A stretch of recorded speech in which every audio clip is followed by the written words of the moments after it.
রাজ্যে মমতা বন্দ্যোপাধ্যায় ভুয়ো ভোটারদের খোঁজার জন্য কিন্তু রাস্তায় নেমেছিলেন। ডেটগুলো খেয়াল করুন, ফেব্রুয়ারি মাস, মার্চ মাস, এপ্রিল মাস।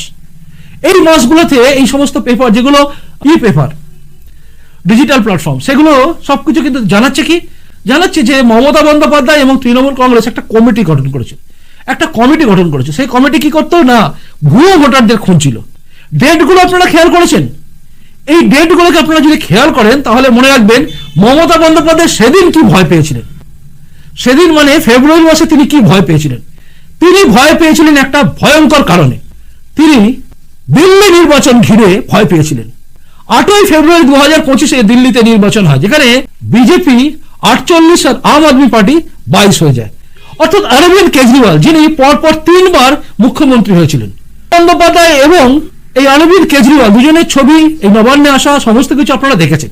সেদিনের সেই গলায় উত্তরী দিয়ে দেওয়া সব ঘটনা আপনারা জানেন, এবং সবাই মিলে পণ করেছিল যে করেই হোক মোদীকে হাঁটাতে হবে।